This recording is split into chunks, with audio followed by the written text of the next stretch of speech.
Primeira carta do apóstolo Paulo à igreja de Coríntios,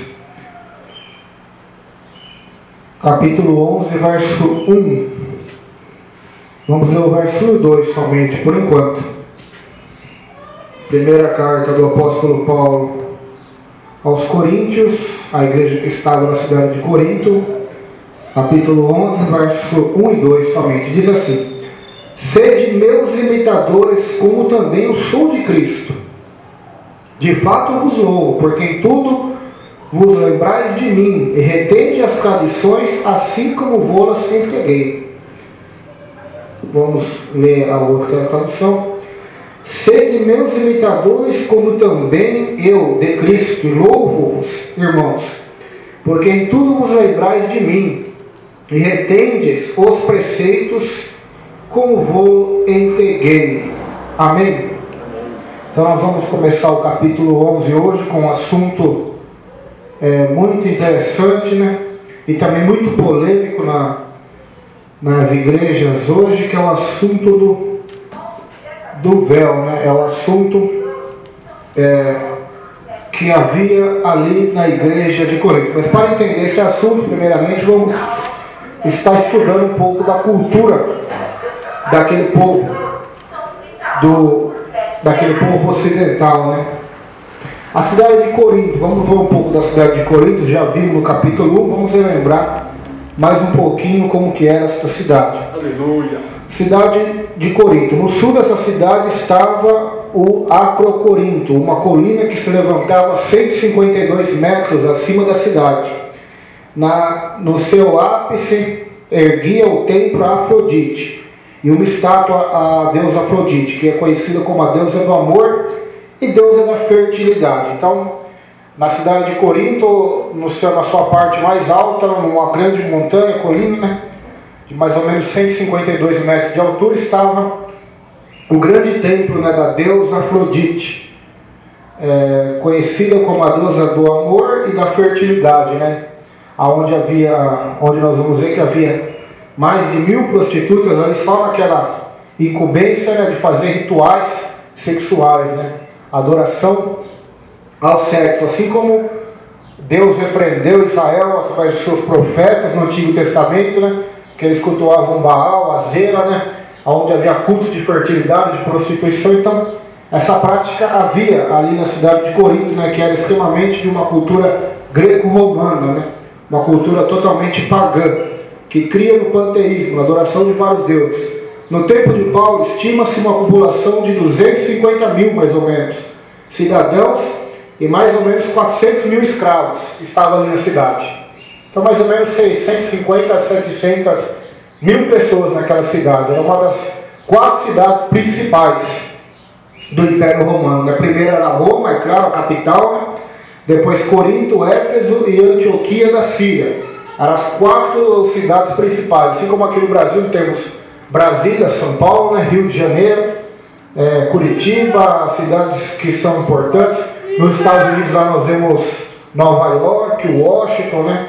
Na Europa tem Paris, tem Londres, na Inglaterra. Então, cidades que são conhecidas, né, mundialmente falando, né? Assim também, na época do Império Romano, essas 4 cidades eram conhecidas, né? Eram mega cidades, eram metrópoles, cidades com milhares e milhares de pessoas, né? Pelo menos ali havia 12 templos, né, de deuses, pelo menos no mínimo, né? Havia um templo ali de Asclepio, que era um deus considerado o deus da cura. Havia teatros, templo de Apolo, e havia várias sinagogas judaicas. Tanto que Paulo, quando nós lemos Coríntios, nós vemos várias vezes ele citando judeus, né? A palavra da cruz é loucura, né, para o povo, né? É escândalo, porque os gregos buscam conhecimento e os judeus buscam sinais. Então nós observamos isso na Bíblia. Havia muitos prostíbulos, onde homens e mulheres se vendiam, né? Então havia muitos prostíbulos ali também. Fora esses de 1000, né? Havia outros prostíbulos que até homens se vendiam, né? Por isso que Paulo repreende a sodomia na carta de Coríntios. Então, uma imoralidade terrível. Nós já estudamos sobre isso no capítulo 6, né? No capítulo 7, Paulo fala de casamento. Era uma cidade depravada também, moralmente falando, sexualmente falando. A cidade de Corinto, ela foi habitada até 1858, depois ela foi destruída por um grande terremoto. Ela foi destruída. Em 1 Coríntios 13, Paulo ensina o que é o verdadeiro amor, não da falsa deusa Afrodite. Então nós achamos interessante a sabedoria de Paulo, né? Em 1 Coríntios 13, ele ensina o que é o verdadeiro amor, né? Aquele amor propagado pela deusa Afrodite, aquele amor sensual, carnal, erótico, né? Sexual, demoníaco, humano, não era o verdadeiro amor, né? Era o falso amor. O verdadeiro amor, Paulo vai nos ensinar em 1 Coríntios, capítulo 3. Que sabedoria do apóstolo Paulo. É a mesma sabedoria de Jesus quando ele fala para Laodiceia: vocês são mornos, né? Porque as águas chegavam na cidade e estavam mornas.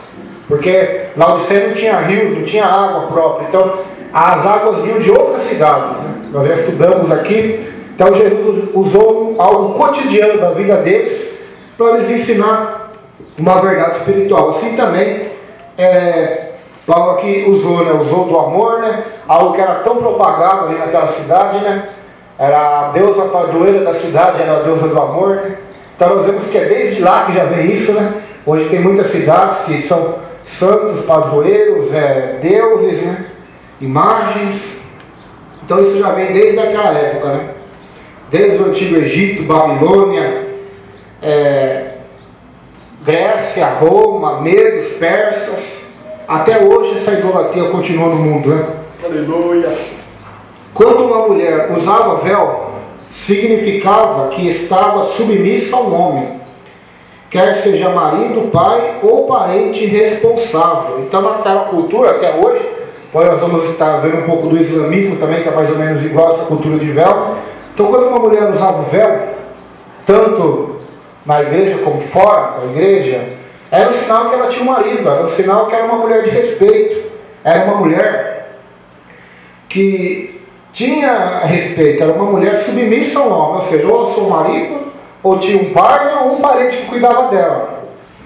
Quando uma mulher era vista sem véu e com o cabelo tosquiado ou mesmo raspado, né, cortado, o Paulo vai falar aqui também sobre isso, já se deduzia que a mesma estava disponível, né, disponível para a prostituição, né? Quando uma mulher andava na cidade já sem o véu, né, com os cabelos à mostra, ou cortava seus cabelos, ou até mesmo muitas prostitutas raspavam, né, seus cabelos, era que ela estava disponível tanto para o culto sexual como para vender seu corpo, né, vender seu corpo. Então era um escândalo um cristão andar sem véu, mesmo não sendo obrigatório, né? Mesmo não sendo obrigatório, mesmo sendo um costume local daquela época, era um escândalo. Por isso que então tinha esse costume. Nós vamos ver mais, estamos só começando. Assim como o véu naquela época, hoje, só um exemplo, assim como usamos o véu naquela época, hoje usamos uma aliança, né?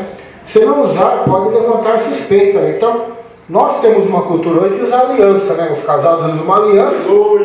E nós vemos que tem gente que usa aliança, mas tem maridos e mulheres, mas quando estão sozinhos tiram, né, a aliança, né? Então aquilo já vai causar uma suspeita, já não vai? Então é uma cultura, não tem nenhum versículo da Bíblia que diz que o casado tem que usar um anel de ouro no dedo. Não tem, isso é coisa do homem, né? É só uma representação, uma representação simbólica. Então é uma cultura que nós temos. Então nós estamos num lugar aqui no Brasil que é uma cultura totalmente diferente da de lá. Nós vamos ver isso daqui a pouco, já estamos vendo isso, né? Por exemplo, se nós formos pregar o evangelho lá, primeiramente, é facílimo sermos mortos, né? Segundamente, nós vamos ter que manter muitos costumes deles ali. Não vamos querer fazer eles ter os costumes aqui no Brasil, né?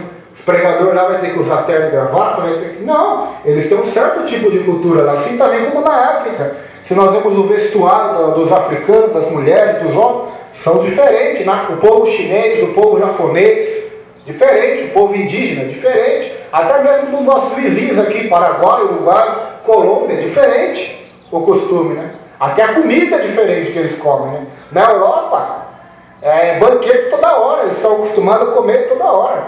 É café da manhã, depois come um pouquinho, vai comendo aos poucos, né? Não é muito. Então, nós vivemos num mundo de vários costumes e culturas. E o que nós temos que fazer, qualquer país que formos pregar, é pregar o Evangelho, respeitar a cultura, desde que essa cultura ou esses costumes não firam, né, a doutrina do Evangelho, né? Não firam os princípios da palavra de Deus fundamentais, né, que é o amor, a santidade, a salvação pela graça, a fé, o novo nascimento, né, são ensinos da Escritura. Então, em vários locais do mundo aí, nós temos que saber disso, né, que existem culturas aí que nós nem imaginamos, né, culturas terríveis. Por exemplo, agora tem culturas que tem que banir, né? Se você for pregar em muitas tribos lá da Índia, lá da África, né?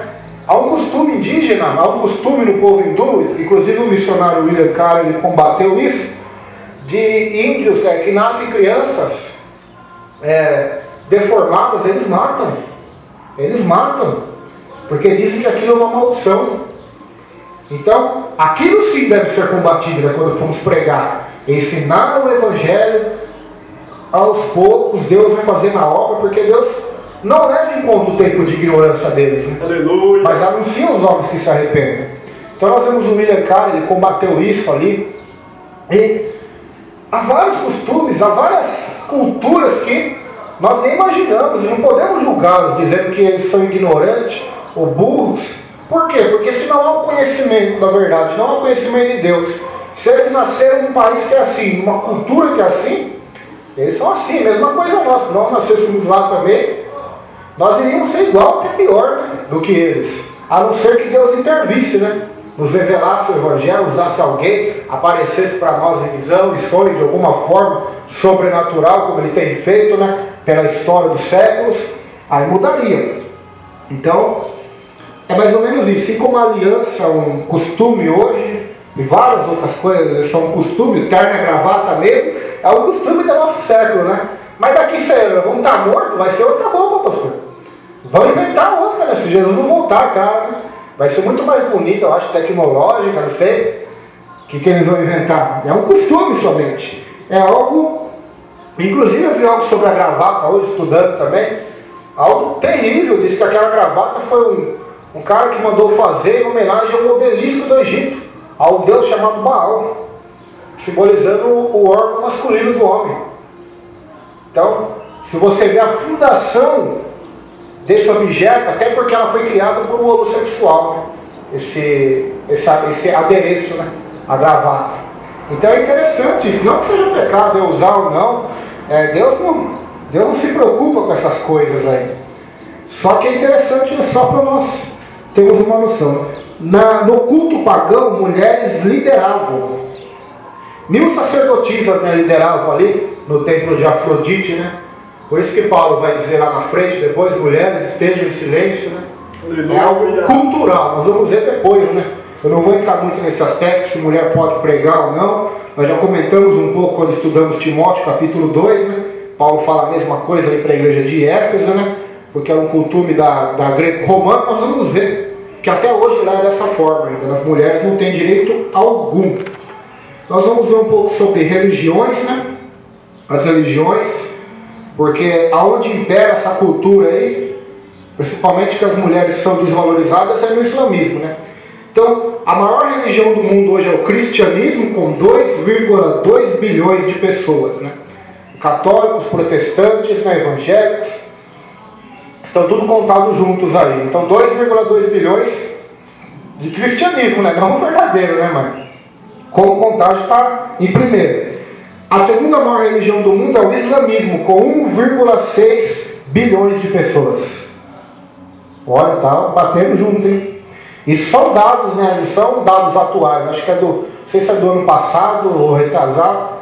Acho que já deve ter aumentado mais esses números, né? A terceira maior religião do mundo é o hinduísmo, com 900 milhões de seguidores. É uma religião principalmente propagada na Índia, né? E lá na Índia eles adoram ratos, adoram vacas. Se você atropelar uma vaca lá, você pode ser morto, apedrejado. Então vive numa verdadeira treva espiritual o país em muitos locais. Tem a religião tradicional chinesa, 400 milhões de seguidores. O budismo, né? 376 milhões de seguidores. O sikhismo, que é 20 milhões, né? Que também é uma religião mais praticada na Índia. O judaísmo, né? Que é o Antigo Testamento, que são 15 milhões de seguidores, né? O povo de Israel, né? Aqueles que Deus tem uma aliança, vai voltar e vai tratar com eles na grande tribulação. Nós estudamos aqui Apocalipse. O Espiritismo, com 8 milhões de adeptos, né? Religiões africanas, todas elas, 20 milhões de adeptos. Religiões indígenas, 190 milhões de adeptos. Jainismo, 4 milhões. Shintoísmo, 3 milhões. Zoroastrismo, ou Zoroastro, 2,6 milhões. Neopaganismo, 1 milhão. Sociedades secretas, aqui foi eu coloquei, não tinha nada.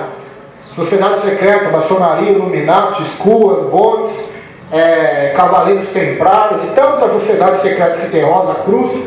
Mais de 2 milhões, bem mais até eu acho.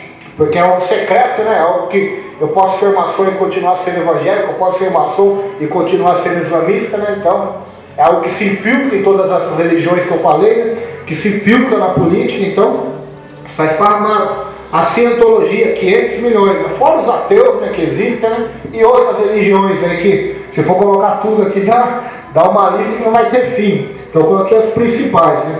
E no Brasil, como que funciona no Brasil? Aqui no Brasil, dado do IBGE de 2010, no catolicismo tem 123 milhões, quase 124 milhões, né?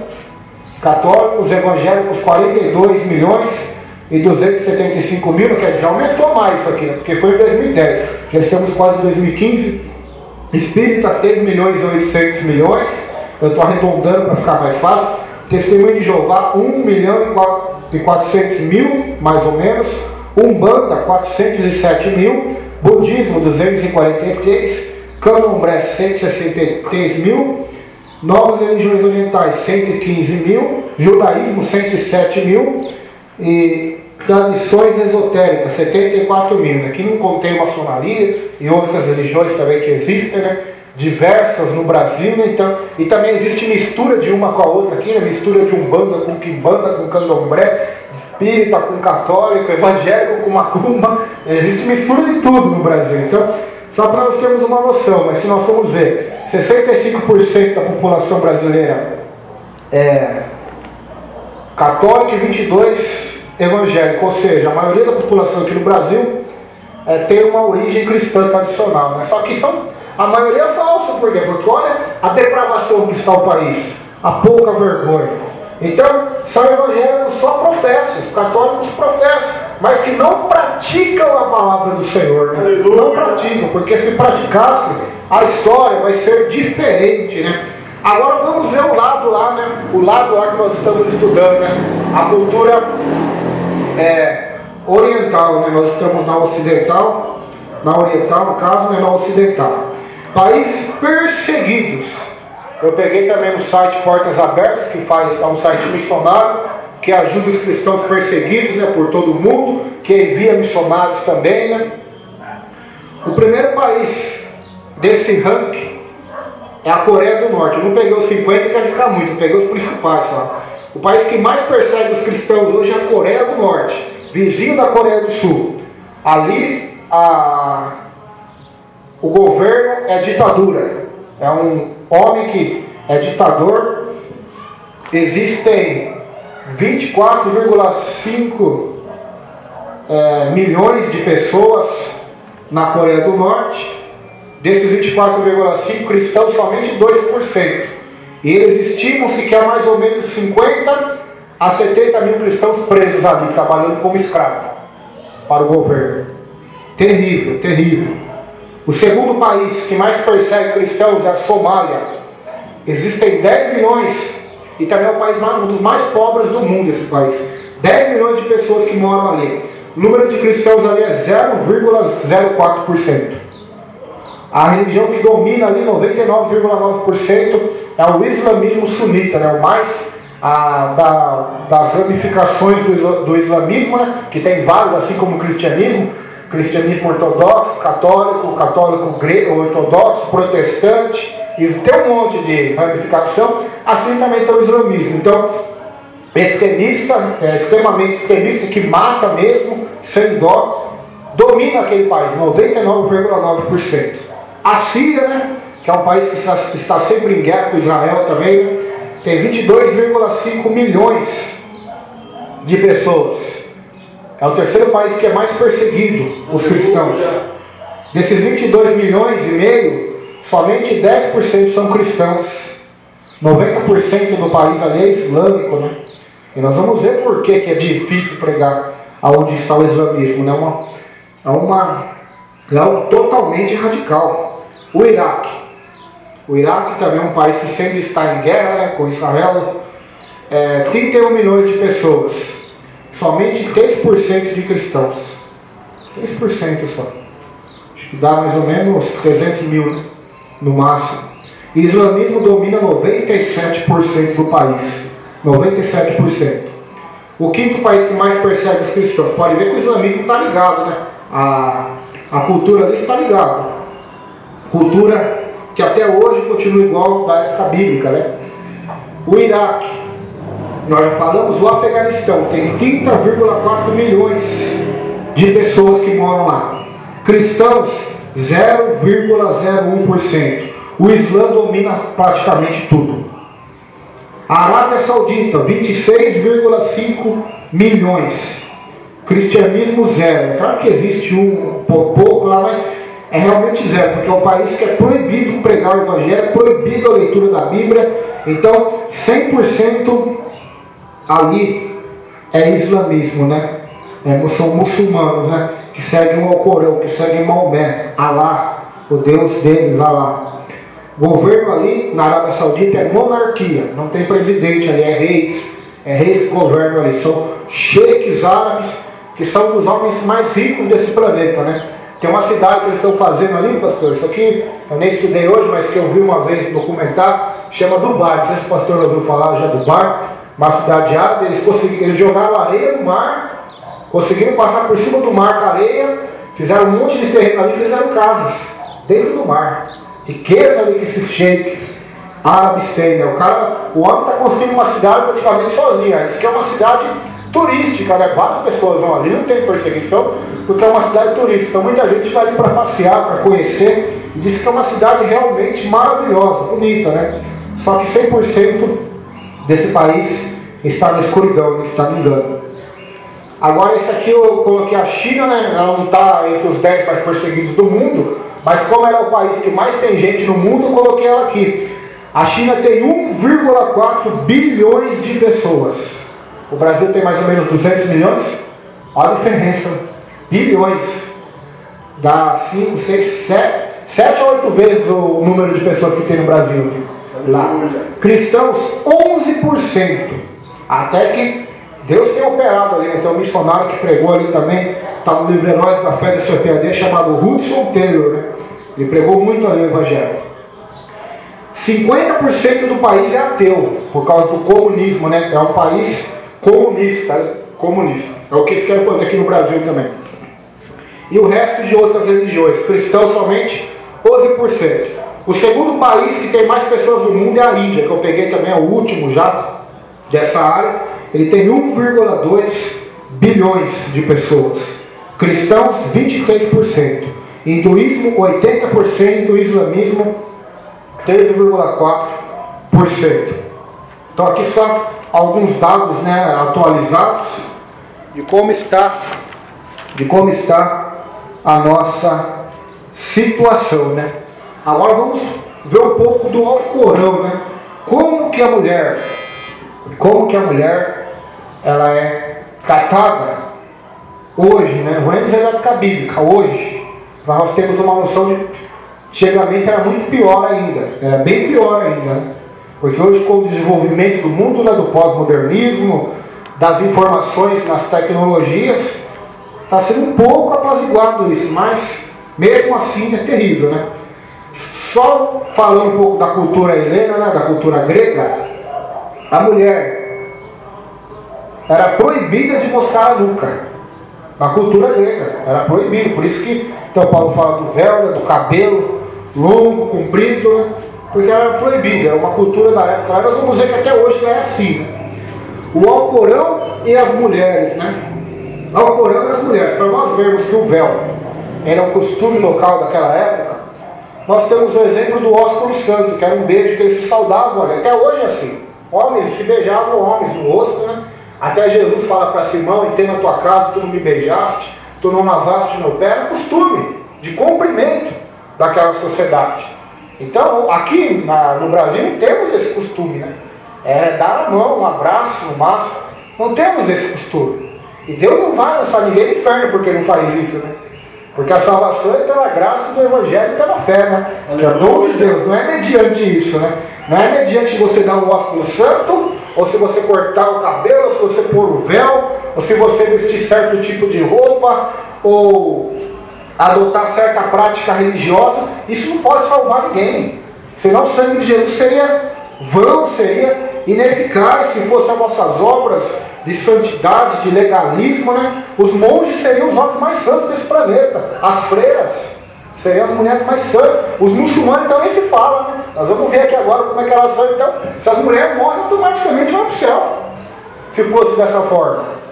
Então, nós vamos ver que costumes ali, até hoje, não ocorreram as mulheres.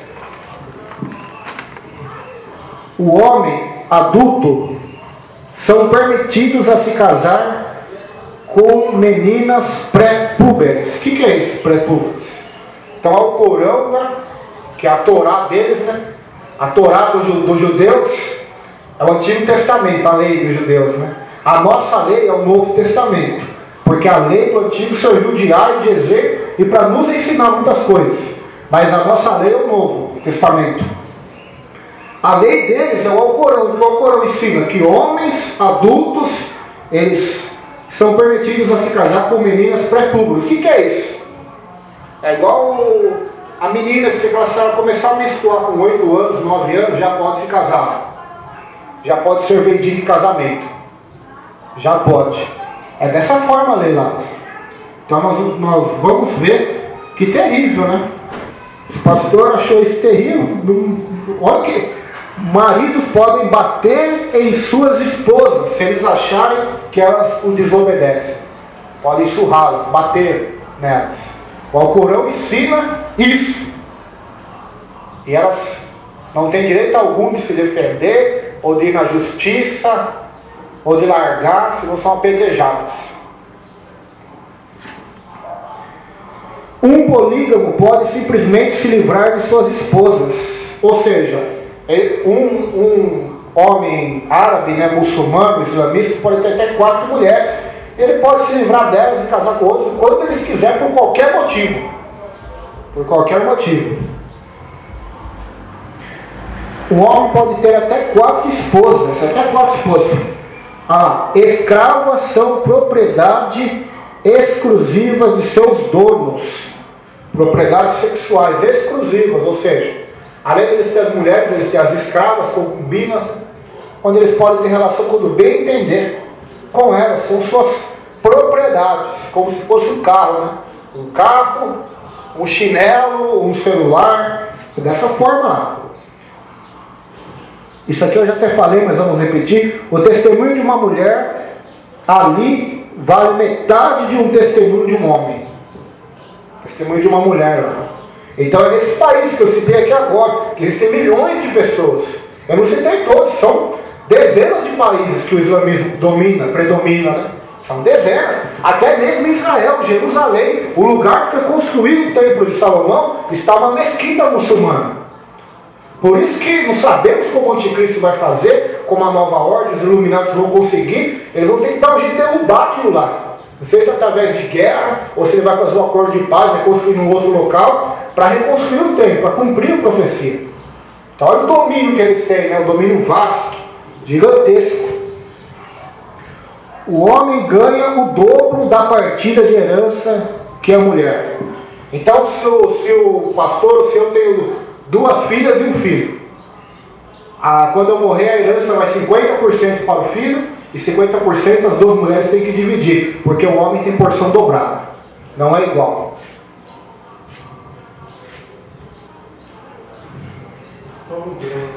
As nascidas os maridos estão 1 grau acima de suas esposas. Eles estão 1 grau, ou seja, as mulheres estão abaixo deles, né? Em tudo, em tudo. O marido tem sexo com sua esposa, tal como um arado em um campo sujo. Então, quem domina na parte sexual, né, como a Bíblia ensina, por isso nós estudamos aqui 7, né, que o homem não tem poder sobre o corpo, e nem a mulher, né, mas o marido, o da mulher, a mulher do marido, né, então tem que haver uma concordância. 1 Pedro diz para os maridos coabitarem com a mulher com entendimento, porque são vasos mais frágeis, e para que não sejam impedidas as nossas orações. Só que no Alcorão não é assim. No Alcorão a mulher é uma propriedade, ele tem quando bem entender. Se a mulher se negar, está escrito lá, eu li até o texto, não vou escrever tudo que queria dar, né? Que Allah o amaldiçoe, que os anjos o amaldiçoem. Então é dessa forma, só para nós termos uma noção como é que é a coisa. A mulher é deficiente em inteligência, em religião e em gratidão. É isso que ensina, né? Então ela é deficiente na religião, deficiente na inteligência e em gratidão. Em gratidão. Ali há casamento forçado, né, com contratos, ou seja, não é a mulher que escolhe o marido, é os pais dela que escolhem com quem ela vai casar, e até se vendem, né, são vendidas, né, são vendidas.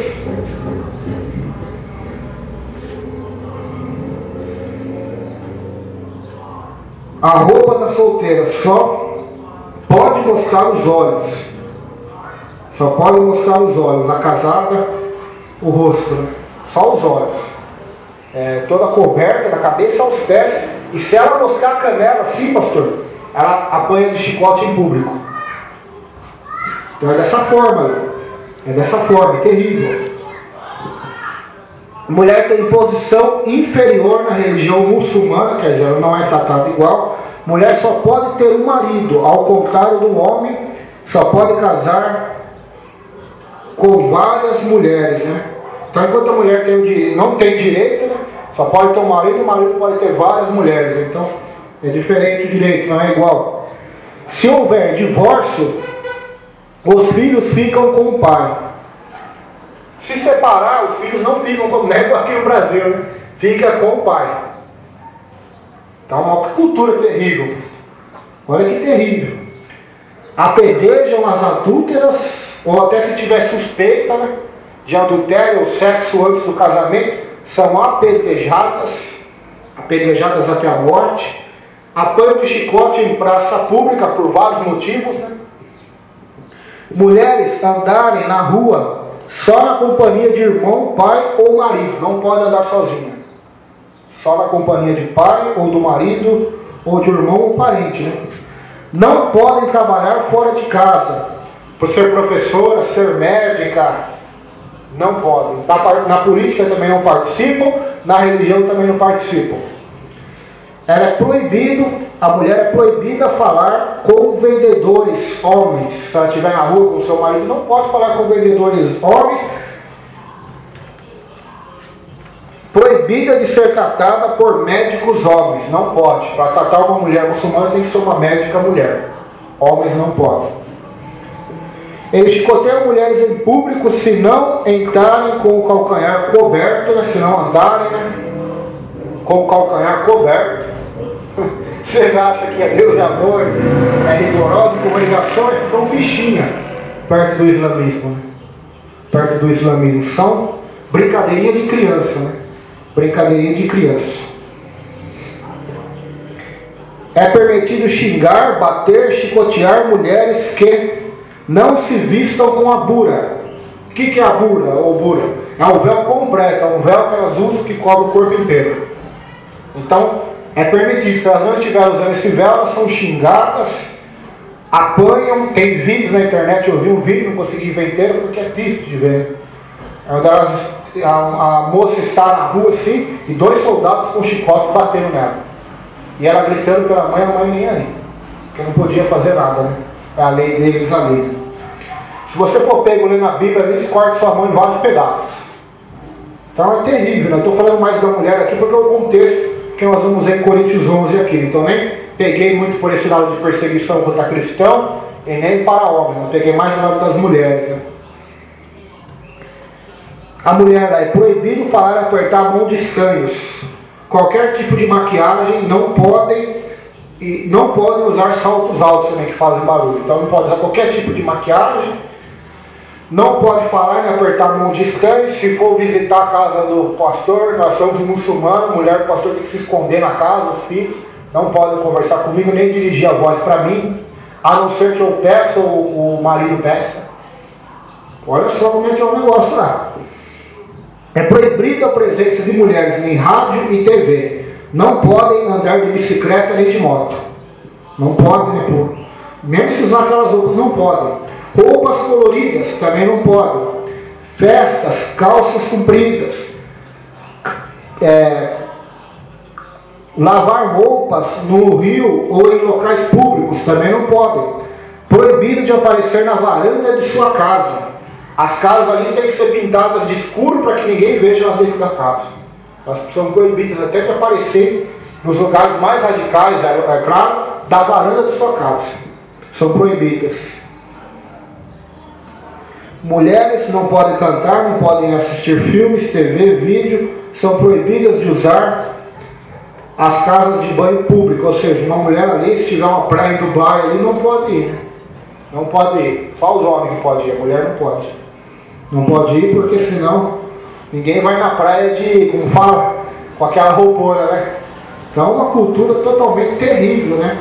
Claro que eu peguei só um pouquinho, tem tanta coisa aí que eu poderia ter pegado, só para nós termos uma noção. Agora vamos voltar para Coríntio. Coríntio é o templo de Afrodite, deusa do amor, prostituição. Os rituais tinham a cabeça raspada, algumas mulheres, né? Mulheres gregas que não se prostituíam tinham cabelo comprido e usavam véu.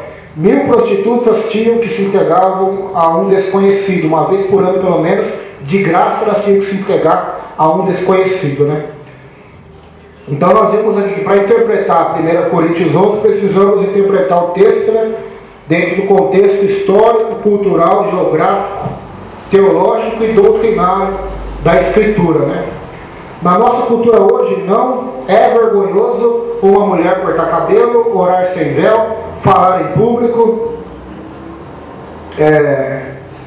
usar vestido ou calça, maquiagem, adereços, desde que não seja sensual ou vulgar. Então a nossa cultura aqui brasileira é totalmente diferente daquela cultura, e graças a Deus por isso, né? Porque aonde o cristianismo, mesmo com todas as falhas que nós temos, né? Mas aonde ele impera a liberdade, né? Então aqui os islamistas têm liberdade, se eles quiserem fazer o que eles fazem lá, a mulher deles, o problema é deles, né? Aqui é uma liberdade para você ser até satanista se quiser, né? Ser até macumbeiro, é uma liberdade. Lá não, lá é só eles.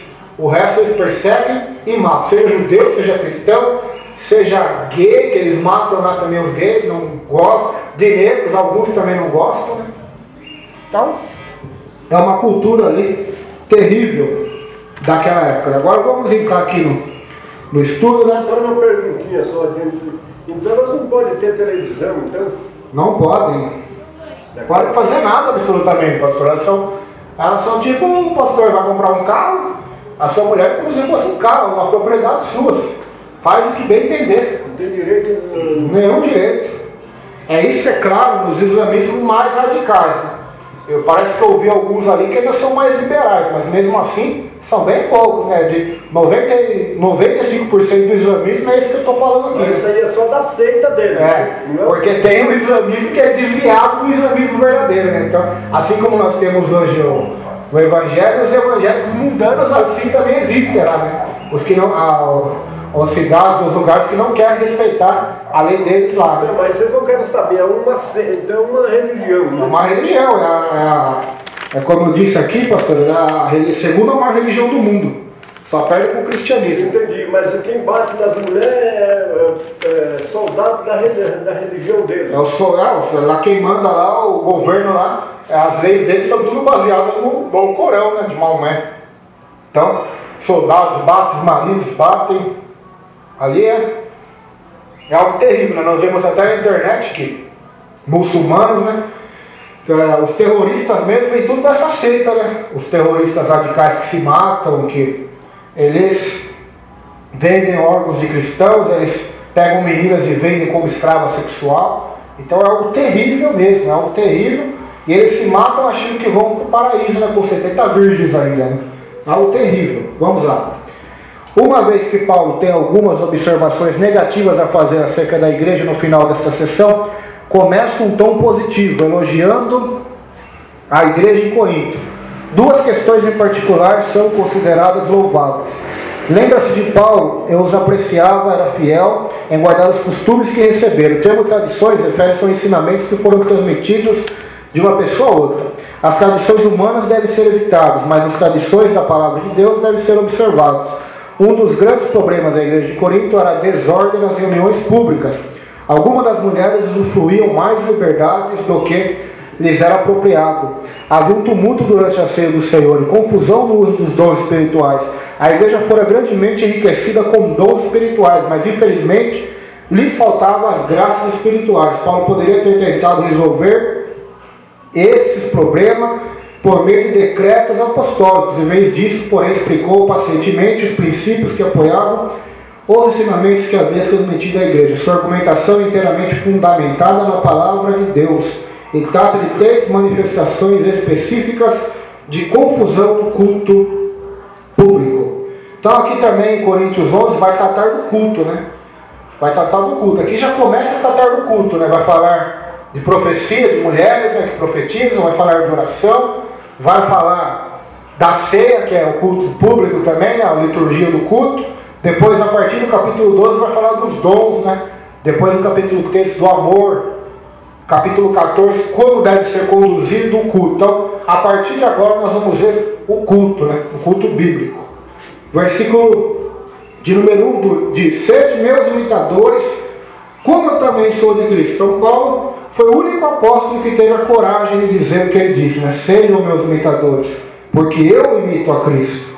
Eu imito a Cristo. Eu não vivo para a minha glória, eu não busco a minha glória, mas eu busco a glória de Deus, eu busco agradar a Cristo. Eu busco fazer como Cristo fazia, ganhar almas, né? Pescar almas, fazer a vontade de Deus, andar em santificação, andar de acordo com a vontade e com a palavra de Deus, né? Tanto ele imitava a Cristo que ele poderia ter sido o apóstolo, um dos homens mais ricos, né? Se quisesse, mas foi o mais pobre, né? Porque imitou Cristo Jesus. Então vamos lá. Versículo 2 diz: de fato eu vos louvo, porque em tudo vos lembrais de mim, retende as tradições assim como vou-las entreguei. Então as tradições, os costumes, as ordenanças daquele contexto, né? De todo esse contexto do véu que nós vamos ver agora. Versículo 3 agora. Agora eu vou ler do versículo 3 até o versículo 7. Do versículo 3 ao 7 somente. Vamos ler as duas traduções, né? Depois ler o comentário. Quero, portanto, que saibais ser Cristo o cabeça de todo homem, e o homem o cabeça da mulher, e Deus o cabeça de Cristo. Todo homem que ora ou profetiza, tendo a cabeça descoberta, desonra sua própria cabeça. E toda mulher, porém, que ora ou profetiza com a cabeça sem véu, desonra sua própria cabeça, porque é como se estivesse rapada. Deixa eu ver até qual versículo é mesmo. Então o versículo 7, né? Portanto, se a mulher não usa véu, nesse caso, que rapa o cabelo. Mas se lhe é vergonhoso tosquiar-se ou rapar-se, cumpre-lhe usar o véu. Porque na verdade o homem não deve cobrir a cabeça, por ser ele a imagem e a glória de Deus, mas a mulher é a glória do homem. Vamos ver a outra tradução. Versículo 3. Mas quero que saibais que Cristo é a cabeça de todo varão, e o varão é a cabeça da mulher, e Deus o cabeça de Cristo. Todo homem que ora ou profetiza, tendo a cabeça coberta, desonra sua própria cabeça. Mas toda mulher que ora ou profetiza com a cabeça descoberta, desonra sua própria cabeça, porque é como se estivesse rapada. Portanto, se a mulher não se cobre com véu, tosquie-se também. Mas se para a mulher é coisa indecente tosquiar-se ou rapar-se, que põe o véu. O varão, pois, não deve cobrir a cabeça, porque é a imagem da glória de Deus, mas a mulher é a glória do varão. Vamos lá. Mulheres orando e profetizando. Então, primeiramente aqui, mulher orava, profetizava, ou seja, pregava também. Mas como que Paulo diz no capítulo 14 para ficar em silêncio se aquelas oravam, profetizavam, né? Então, no sentido que Paulo falou ali, é o sentido de liderança, né? Não era para ser como o templo de Afrodite, onde as mulheres lideravam, mas os líderes da igreja eram os apóstolos, era o homem como cabeça, né? Não significava que mulheres não podiam pregar ou ter até mesmo cargos, né, eclesiásticos, mas o cabeça sempre tem que ser o homem. É claro que existe exceção, como eu já expliquei aqui em Timóteo, né? Quando os homens não querem, eles podem levantar mulheres, né? Amém. Podem levantar mulheres. Então, uma cultura ali daquela época já também. A fé cristã dava liberdade e esperança às mulheres, crianças e escravos. Ensinava que todas as pessoas, sem distinção de raça ou sexo, eram iguais diante de seu Criador, e que todos os cristãos eram um em Jesus Cristo. Gálatas 3, 28 vai dizer isso, né? Vamos ler lá o texto, Gálatas 3, capítulo 28, diz assim: Nisto não há judeu nem grego, não há servo nem livre, não há macho nem fêmea, porque todos vós sois um em Cristo Jesus. Se sois de Cristo, então sois descendências de Abraão, herdeiros conforme a promessa. Então, em Cristo não existe mais diferença. Como no Corão tem a diferença, né? Em Cristo já não existe mais essa diferença. Como observamos anteriormente, é possível que a igreja cristã fosse a única agremiação do Império Romano a aceitar todas as pessoas, qualquer que fosse sua nacionalidade, condição social, sexo ou situação econômica. Então, já ali no cristianismo, avançando na igreja primitiva, né, já começou a quebrar os protocolos, né? Jesus já tinha quebrado vários protocolos judaicos, né? Várias tradições judaicas dos fariseus, né? E Paulo continuou esse trabalho, né? Porque sem sinagogas, sem religiões, né, pagãs, mulher era tratada de um jeito, o homem era tratado de outro, escravos não tinham vez, né? No cristianismo todos eram iguais. Escravos, homens, mulheres, ricos, pobres, são iguais. É isso que Paulo vai ensinar em Gálatas, vai ensinar em Coríntios, né? Nascer, espere um pelos outros, não tem maior. Em Cristo são iguais, então essa é a diferença, né? Então, foi quebrando os protocolos, né? Foi quebrando os paradigmas. A palavra de Deus, o Novo Testamento, a nova aliança, é realmente uma nova era, né? É um novo mandamento, então, é uma nova lei, é um novo espírito de lei, né? Da interpretação da lei, né? É uma nova e radical interpretação. Era de se esperar que alguns abusassem dessa liberdade recém-descoberta. O novo movimento sempre sofre mais por causa de seus discípulos do que em função de seus inimigos. E era exatamente o que estava acontecendo em Corinto. Algumas mulheres ostentavam sua liberdade nas reuniões públicas, recusando-se a cobrir a cabeça quando participavam. Então elas se recusavam, como eu disse aqui, no véu, que era costume ali naquela cidade, para diferenciar das mulheres que se prostituíam, né, que cultuavam a deusa Afrodite e outros deuses, né? A mulher tinha que andar com véu, né, tanto dentro da igreja como fora. Paulo não proibiu as mulheres de orar ou de profetizar. Profetizar não é exatamente a mesma coisa que pregar ou explanar a palavra. Uma pessoa com dom de profecia proclama a mensagem de Deus, enquanto a recebia diretamente do Espírito. Hoje em dia o pastor estuda a palavra e prepara a sua mensagem. Apesar do Novo Testamento dar a entender que não era permitido a mulheres ocupar o cargo de presbítero, havia mulheres na igreja primitiva que possuíam o dom de profecia e que tinham permissão de exercitá-lo. Também era permitido que orassem nas reuniões públicas. No entanto, não lhes era permitido exercer autoridade sobre os homens, nem julgar as mensagens de outros profetas. Se tinham dúvidas, deveriam perguntar ao marido ou algum outro homem, fora da reunião da igreja. Então hoje, tanto homens como mulheres, eles têm o direito de julgar as profecias, né? Pela palavra de Deus, né? Porque até então eles não tinham ainda, né, o Novo Testamento. Então o critério ali era o dom do Espírito, era o dom de discernimento, o dom de profecia, né? Não havia escritura ainda para eles passar o crivo da palavra de Deus, né? Então já era um costume, as mulheres não poderiam ali, seria uma desonra, né, a mulher falar em público, né? A mulher falar num púlpito, por exemplo. Então por isso que Paulo dá uma cortada. A sociedade oriental daquela época era extremamente zelosa com respeito às mulheres. Com exceção das prostitutas cultuais, as mulheres mantinham os cabelos longos e costumavam cobrir a cabeça quando estavam em lugares públicos. Ou seja, tanto na igreja como nas ruas de Corinto, né? Paulo usa a palavra véu, que designa o tecido usado para cobrir o rosto. As mulheres colocavam um chalé comum sobre a cabeça para simbolizar sua submissão e pureza. Uma mulher cristã aparecer em público sem cobrir a cabeça, ainda mais para orar e falar da palavra, era um gesto atrevido e blasfemo. Paulo procurou restaurar a ordem, lembrando que os coríntios de que Deus havia criado homens e mulheres de forma diferente e reservado para cada sexo um lugar próprio no plano perfeito de Deus. Também havia costumes apropriados que simbolizavam essas relações e lembravam homens e mulheres de seu devido lugar dentro da ordem estabelecida por Deus. Paulo não diz, nem sequer ensina que essa diferença significa desigualdade ou inferioridade, a fim de haver paz dentro da igreja. 1 Coríntios 15:33 também deve haver algum tipo de ordem, e a ordem envolve necessariamente hierarquia. No entanto, em hierarquia e qualidade são duas coisas distintas. O capitão ocupa uma posição mais elevada na hierarquia do que o soldado raso, mas como homem, o soldado raso pode ser melhor que o capitão. A ordem de Deus na igreja é baseada em 3 fundamentos que Paulo considera bastante claros. A redenção, no versículo 3 ao 7 que nós lemos aqui, e nós vamos ver agora.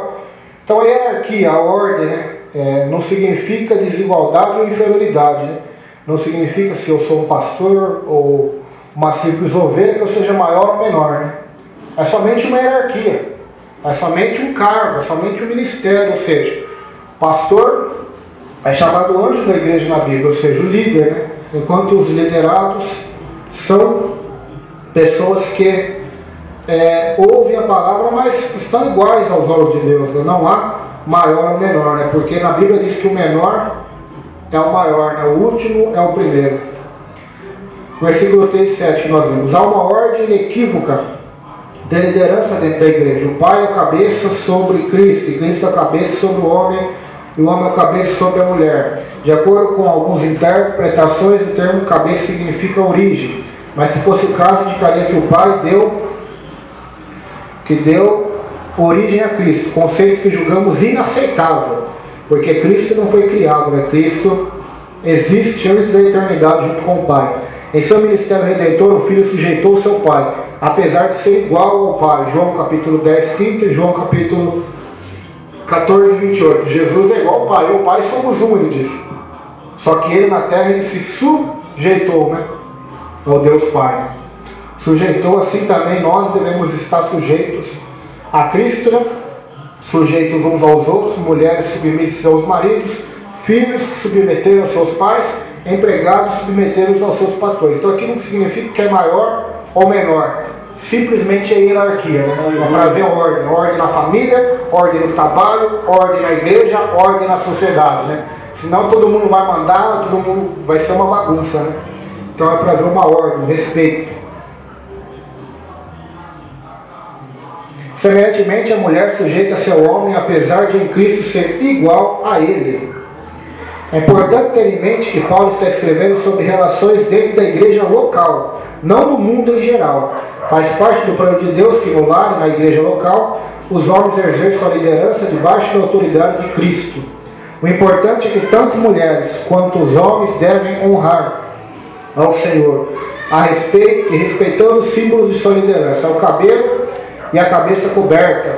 Sempre que a mulher ora ou profetiza na congregação, deve ter o cabelo longo e cobrir a cabeça. O homem deve ter o cabelo curto e não cobrir a cabeça. Para Paulo, isso representava uma mudança, pois os homens judeus devotos sempre cobriam a cabeça com o solideu quando oravam. Então, para ver, o cristianismo, no costume ali da igreja de Corinto, era a mulher o véu. Mas o costume judaico mesmo, eram os fariseus que usavam o véu. Lá em Coríntios, nós vamos ler, lá em Coríntios, capítulo 2 Coríntios 3, vai falar que o véu está neles até hoje, né? Quando é lido a lei de Moisés, né? O véu. Então, é simplesmente um costume. Se o fariseu usar um véu, se converter ao cristianismo continuar ali nas suas sinagogas, pregando o evangelho, querendo usar o véu, ou aquele que fala, não está em pecado nenhum, porque é simplesmente um costume, simplesmente um chapéu, um boné, um pedaço de pano na cabeça, que não tem poder nenhum para santificar, né? Mas simplesmente ali Paulo está falando para que não escandalizasse, né? Quando nós vemos no contexto do capítulo 8, 9 e 10, que Paulo diz que não escandalize, né? Então, se você não usar o véu, mulher, você for escandalizar, então use o véu, para não escandalizar o mundo, né? Não escandalizar as pessoas. Mas só que pecado mesmo não existe nenhum, né, do véu. O importante é que tanto mulheres quanto homens devem honrar ao Senhor. Vamos lá. O homem honra o seu cabeça, Cristo, mantendo-se descoberto, enquanto a mulher honra o seu cabeça, o homem, mantendo-se coberto. Com isso demonstra submissão tanto a Deus quanto ao homem. Na verdade, as mulheres de Corinto que apareceram nas reuniões sem cobrir a cabeça, colocavam-se na mesma posição vulgar que as prostitutas cultuais. Essas prostitutas costumavam usar os cabelos curtos e não cobriam a cabeça quando estavam em lugares públicos. Seu penteado e seus modos deixavam claros a todos exatamente quem elas eram e o que ofereciam. Se desejam deixar de cobrir a cabeça, Paulo escreve, então por que não fazer o serviço completo? Cortem também o cabelo. Então o costume é que está tão claro isso, que as pessoas distorcem hoje, né? Hoje mesmo, uma mulher estiver de cabelo curto, não é tida como uma prostituta, né? Não é tida. Mas naquela época, se a mulher estivesse sem o véu, já era tida, né? Já era tida como uma prostituta. Pela cultura da cidade ali, né? Do contexto ali daquela época. Então, se nós podemos tirar uma lição para nós aqui, sobre a nossa cultura hoje, é procurarmos andarmos de um modo a não escandalizar o Evangelho. É claro que você andar segundo o Evangelho, ou você vai escandalizar os fariseus ou os crentes mundanos. Não vai ter como se agradar os dois. Então, nosso principal objetivo aqui é agradar nosso Salvador, né? Nosso Senhor Jesus Cristo, e andar de uma forma não escandalosa, né? E quanto ao uso, costume, a roupas, a Bíblia condena unicamente a sensualidade, né? Porque estamos cansados também de falar sobre isso. De acordo com a lei judaica, a mulher comprovadamente culpada de adultério deveria ter o cabelo cortado, raspado, né? Número 5, 11, 30. Então, na lei de Moisés, na lei judaica, mulher que era culpada de crime de adultério era seu cabelo raspado, né? Paulo usa duas passagens diferentes. Em 1 Coríntios 11, 5 e 6, a cabeça rapada significa exatamente isso, sem qualquer cabelo. Tosquiar se refere-se a cortar cabelo, cortar curto. Ambos seriam vergonhosos para uma mulher. Tanto o homem quanto a mulher são criados à imagem de Deus e para a glória de Deus. Mas uma vez que a mulher foi feita para o homem, Gênesis 2, 18 e 25, também a glória do homem. Ela glorifica a Deus e traz glória ao homem, sujeitando-se a Deus e mantendo sua cabeça coberta no culto público. Assim, Paulo associa o costume local com a verdade bíblica, apontando um para o outro. Então, Paulo associa esse costume a uma verdade bíblica, né? Sobre a mulher e o homem, a criação de Gênesis, né? Deus criou o homem, da costela de Adão fez a mulher para que ele seguisse ali aquele costume, né? Seguisse ali o costume daquela cidade. Versículo, por favor, ler um comentário aqui da Bíblia de Homem 14. Toda mulher que ora profetiza. Vamos ver aqui onde que era. Toda mulher que ora profetiza. Paulo apresenta diretivas nítidas de que as mulheres não devem dirigir o culto na igreja ou falar no mesmo, mas elas poderiam orar e proclamar a verdade aos incrédulos, bem como ensinar as crianças e outras mulheres. Seja qual for a hora e o local em que as mulheres orem e proclamem a palavra apropriadamente, elas devem fazer isso mantendo a adequada distinção dos homens, a cabeça sem véu. Na cultura de Corinto, a cabeça coberta de uma mulher, enquanto ministrava ou adorava, era um símbolo para representar a relação de subordinação ao seu marido. O apóstolo não está estabelecendo uma lei absoluta para as mulheres, para que usem véu ou cubram a cabeça em todas as igrejas o tempo todo, mas declarando que os símbolos dos papéis do homem e da mulher, estabelecidos divinamente, devem ser honrados de maneira genuína em todas as culturas, como no caso da carne oferecida a ídolos, não há nada de espiritual quanto a usar ou não uma cobertura. Entretanto, manifestar rebeldia contra a ordem de Deus era errado. Então, o costume ali, nós vemos aqui nessa Bíblia de estudo também sobre isso. Verso 8 ao 12 agora nós vamos ler de Coríntios, verso 8 ao 12. 1 Coríntios 8 ao 12. Porque o varão não provém da mulher, mas a mulher do varão. Porque também o varão não foi criado por causa da mulher, mas a mulher por causa do varão. Portanto, a mulher deve ter sobre a cabeça sinal de poderio por causa dos anjos. Todavia, nem o varão é sem a mulher, nem a mulher é sem o varão do Senhor. Porque como a mulher provém do varão, assim também o varão provém da mulher. Mas tudo vem de Deus. Vamos ler o outro versículo agora, a outra tradução. Porque o homem não foi feito da mulher, e sim a mulher do homem. Porque também o homem não foi criado por causa da mulher, e sim a mulher por causa do homem. Portanto, deve a mulher, por causa dos anjos, trazer véu na cabeça como sinal de autoridade. No Senhor, todavia, nem a mulher é independente do homem, nem o homem é independente da mulher. Porque, como provém a mulher do homem, assim também o homem é nascido de mulher, e tudo vem de Deus. Tocamos rapidamente neste assunto em uma passagem anterior. A ordem de Deus tem como base o fato de que o homem foi criado primeiro, e de que a mulher foi criada para o homem. Mais uma vez, a primazia não implica superioridade, nem inferioridade, pois Paulo deixa claro em 1 Coríntios 11, do verso 11 ao 12, que Deus não tem apenas uma relação de autoridade sobre a criação, mas também de parceria com ela. Em termos espirituais, o homem e a mulher são um diante do Senhor, Gálatas 3, 28, e dependem um do outro. Além disso, a primeira mulher veio do homem, mas hoje o homem é nascido de mulher, da mulher, né? O homem e a mulher pertencem um ao outro, precisam um do outro. Por que Paulo fala dos anjos? O apóstolo argumenta a partir de fatos da criação, e os anjos fazem parte dessa criação. Os anjos também conhecem seu devido lugar e demonstram respeito quando adoram a Deus, pois ao fazê-lo cobrem o rosto. Isaías 6:2. Por fim, de alguma forma especial, os anjos participam do culto público da igreja, são instruídos pela igreja. O culto público é algo extremamente solene, pois tem até mesmo a presença dos anjos. Assim devemos nos comportar como se estivéssemos no céu. Então, até mesmo para os anjos de Deus, a igreja é um exemplo, né? 1 Pedro 1,12 diz isso, que os anjos queriam pregar o evangelho. Então, eles observam-nos. A Bíblia diz que Paulo falou que é um espetáculo, tanto diante de Deus, diante dos anjos e diante do mundo no geral e dos espíritos malignos também. É um espetáculo. Então, a questão aqui do véu, nós já estamos terminando a última parte agora, o verso 13 ao verso de número 16 agora, verso 13 ou 16 de Coríntios. Depois nós vamos deixar para o próximo culto da ceia, né?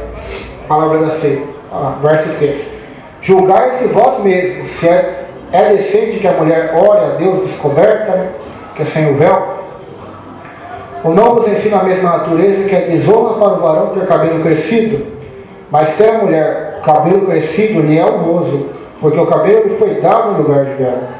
Mas se alguém, vamos ver se eu tenho 16. Mas se alguém quiser ser contencioso, nós não temos tal costume, nem as igrejas de Deus. O texto aqui agora: julgai entre vós mesmos, é próprio que a mulher ore a Deus sem trazer véu? Ou não vos ensina a própria natureza ser desonroso para o homem usar cabelo comprido? E que, tratando-se da mulher, é para ela uma glória, pois o cabelo lhe foi dado em lugar de mantilha. Contudo, se alguém quer ser contencioso, saiba que nós não temos tal costume, nem as igrejas de Deus. Mais uma vez aqui, Paulo vai falar sobre a natureza agora, né? De modo geral, é natural que as mulheres terem cabelos mais longos e os homens cabelos mais curtos. Romanos, gregos e judeus, com exceção dos nazireus, né? Que é o caso de Sansão, que tinha um voto com Deus de não cortar os cabelos, né? Em sua maioria seguia esse costume. A Bíblia não diz em parte alguma qual deve ser o comprimento dos cabelos, diz apenas que deve haver uma diferença clara entre o comprimento do cabelo dos homens e das mulheres, a fim de não haver confusão entre sexos, né? esse princípio elimina os chamados penteados unissex, né? Para os dois sexos. É vergonhoso um homem parecer uma mulher e vice-versa. É o que tem acontecido hoje, né? Com o advento da profecia, né? Como Sodoma e Gomorra, hoje existem homens afeminados e mulheres masculinizadas, né? Que querem se vestir, querem ser como homens, né? E mulheres e homens que querem ser mulheres, né? E se vestir como mulheres. O cabelo longo da mulher, a sua glória, ele foi dado em lugar de mantilha, do véu. Em outras palavras, se o costume local não determina que a mulher deve cobrir a cabeça, seu cabelo longo serve de cobertura. Não creio que Paulo esteja dizendo em todas as mulheres de todas as culturas devem usar o chalé para cobrir a cabeça. No entanto, ao que parece, ele esperava que todas as mulheres tivessem cabelos compridos como símbolo de sua sujeição ao ordem de Deus. Isso é algo que todas as mulheres podem fazer. Em meu ministério, em diferentes partes do mundo, tenho observado que esse princípio de autoridade aplica-se a todas as culturas, e o que varia de um lugar para o outro é a maneira de demonstrá-lo. O mais importante é a submissão do coração ao Senhor, é a manifestação pública da obediência à ordem de Deus. Então, como ensina a natureza, para o homem o cabelo curto, né? Para a mulher o cabelo comprido, que é a diferenciação, né? E na cultura tanto da Bíblia como isso até hoje, nessa cultura até hoje. Então nós vemos também uma inversão de valores hoje. Por quê? Porque mulheres que parecem homens, você vê na rua aquele bermudão comprido, aquela camisa de homem, aquele cabelo curtinho, até raspado, né? Andando como homem, falando grosso. E também homens que falam fino, né? Falam fininho. Um espírito maligno, né? Uma obra maligna, né? É a profecia que está se cumprindo, né? Da palavra de Deus, como Sodoma e Gomorra. Romanos 1 também diz que o homem não adora a Deus. Deus tem entregado o homem, né, aos tipos de pecados e coisas terríveis, né, onde eles cometem torpeza, homens com homens, mulheres com mulheres, né? Então, isso é algo terrível, né? E a Bíblia está falando que tem que haver uma diferenciação, né? Homem tem que ser homem, mulher tem que ser mulher. Por isso que a Bíblia diz: deixará o homem, seu pai e sua mãe, unir-se a sua mulher, e serão os dois uma só carne, né? Então a questão principal aqui para a igreja de Corinto, né, sobre o véu, é que era escandaloso não usá-lo naquela cidade, né? E para nós hoje, a Bíblia diz que o cabelo, aqui está claro, né, foi colocado no lugar do véu, né? Ou seja, não há necessidade mais, né? Não julgamos, se as pessoas querem fazer, amém, né? Amém, porque quem quer guardar o sábado faz para Deus, né? Quem quer se abster, quem quer jejuar, para Deus também faz. Quem quer usar o véu, não usar, é para Deus que faz também, né? Romanos 14 vai dizer isso. Vamos ler lá Romanos 14. É o mesmo assunto também de cultura, né? Paulo vai falar com a igreja em Roma, né? Romanos 14, verso de número 1. Só para nós complementarmos, né?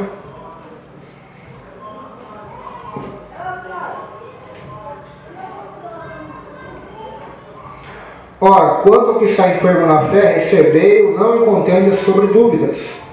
Porque um crê que tudo se pode comer, o outro, que é fraco, come legumes, né? Então havia pessoas que achavam que a carne ia fazer os pecaminosos, né? Ia comer carnes, né? Sacrificada a ídolos, talvez, ou carne de porco, né? Por causa da lei judaica. O que come não despreza o que não come, o que não come não julga o que come, porque Deus o recebeu por seu. Quem és tu que julga o servo alheio? Para o seu próprio Senhor ele está em pé ou cai, mas estará firme, porque poderoso é Deus para o julgar. Então eu debati uma vez com o Adventista sobre a guarda do sábado, né, e disse para ele que se ele quer guardar o sábado, amém, mas para mim todo dia é dia do Senhor, né? O Novo Testamento não nos ensinou, Jesus não ordenou, nem seus apóstolos, que o cristão deveria guardar o sábado. Até porque, se você fazer o estudo da igreja primitiva, né, do primeiro século ali, eles guardavam o domingo. O dia da ceia, o dia da coleta, era o primeiro dia da semana. Era o domingo que eles guardavam. Que eles ali considerava o dia do Senhor. Não foi Constantino, né, porque os adventistas querem dizer que foi Constantino que mudou, né, a lei, né, do sábado para o domingo, né, mas desde a igreja primitiva já havia isso, né. E Paulo mesmo não guardava nem sábado nem domingo, né. Olha o que Paulo vai dizer. Um faz diferença entre dia e dia, mas outro julga iguais todos os dias. Cada um esteja inteiramente seguro em seu próprio ânimo.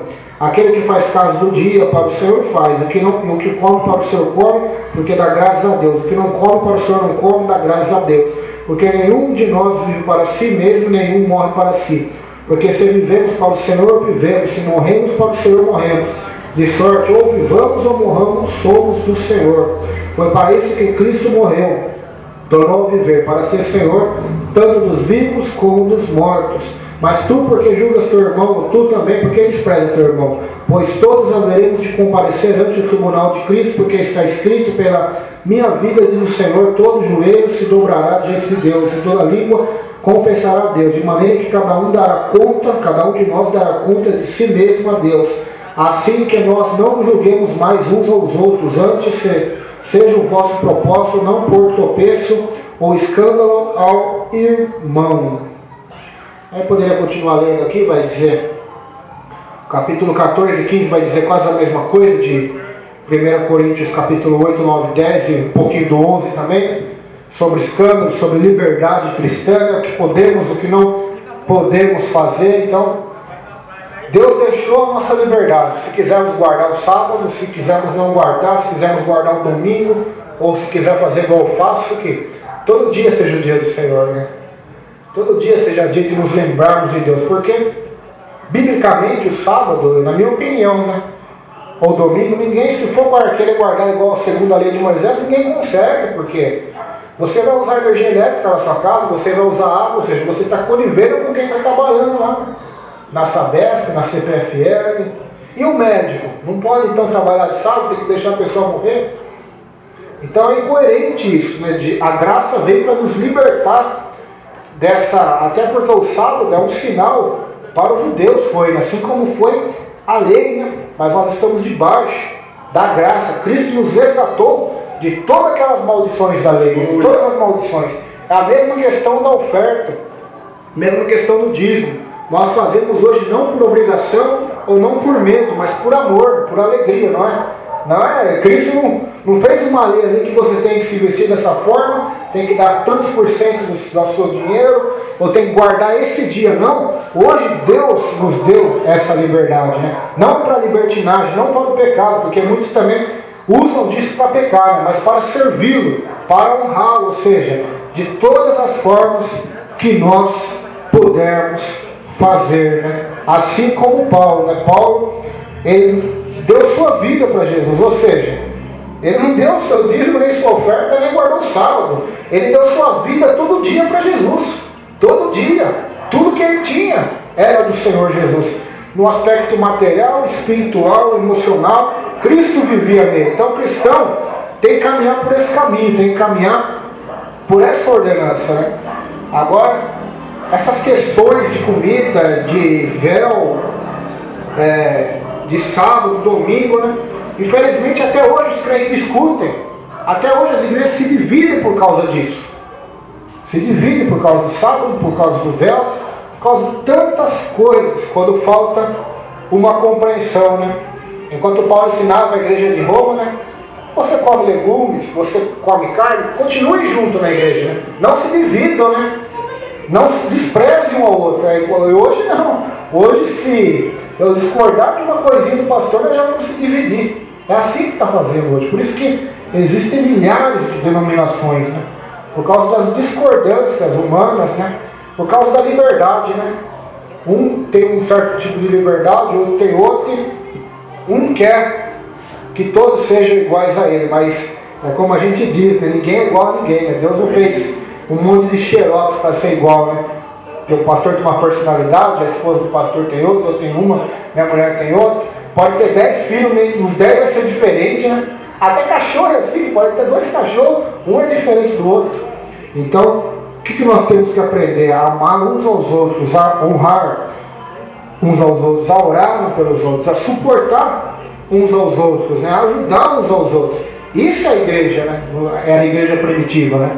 Hoje, infelizmente, nós vivemos numa época difícil, né? Porque também é o cumprimento da Escritura. Então a questão do véu, a questão do cabelo aqui, que é uma questão polêmica, né? É uma questão polêmica, né? Então, nós vemos que até no islamismo ali, até hoje é pior do que estava aqui em Corinto, ainda bem, é algo terrível, né? É que nós não sabemos como que era na época bíblica, talvez possa ser até pior ainda do que hoje, né? Por causa da cultura antiga, né? Eu li uma vez, não sei se foi num livro, ou ouvi alguém pregando, que quando um judeu tinha uma mulher, uma filha mulher, ele estava de luto, porque eles queriam ter homens, porque eram homens que continuavam, né, o sobrenome da família, né? Não mulheres. Então eles entravam de luto, ficavam tristes. A genealogia, você vai ver a genealogia, raramente você vai ver uma mulher na genealogia, né? Na de Cristo tem algumas ali, né? Raabe, algumas mulheres, mas são poucas, né? A maioria é tudo homem, porque a mulher era muito desvalorizada naquela época, né? Inclusive por causa de Eva, né? É que nós Deus sabe, e você não tinha nada também, mas tinha pai que matava. Porque até quando Eva peca, Deus fala para ela, agora o teu desejo vai ser segundo do teu marido, né? Tinha pai que matava as meninas, sabia? Só que quando vem Cristo, né? Cristo quebra todas essas maldições, né?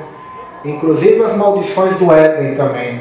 Hoje nós podemos voltar ao paraíso, comeremos de volta da árvore da vida, né? Teremos comunhão com Deus novamente, acesso a Deus, né? Hoje continuamos, é claro, com o suor do rosto comendo pão, né? Mas não como algo enfadonho, mas sim como uma gratidão a Deus, né? Servindo ao Senhor, né? Então, todas essas maldições têm sido anuladas e quebradas pelo Evangelho de Cristo Jesus, né? Onde Ele veio para nos dar a vida e a vida eterna. No céu o homem não vai ser maior do que a mulher, nem a mulher vai ser maior do que o homem. Vão estar todos em pé de igualdade diante de Deus, de Cristo e do Cordeiro, porque não se casarão nem se darão em casamento mais, mas serão como os anjos de Deus, né? Mas nos anjos tem hierarquia também, né? Isso que é interessante, né? Tem querubins, serafins, querubins ungidos, potestades, principados, arcanjo. Tem hierarquias. Assim também poderá haver hierarquia no céu, mas não no sentido de um ser maior do que o outro, somente de comando e para ter ordem e decência, né? Como nós vamos ver em Coríntios 14, amém? Vamos colocar em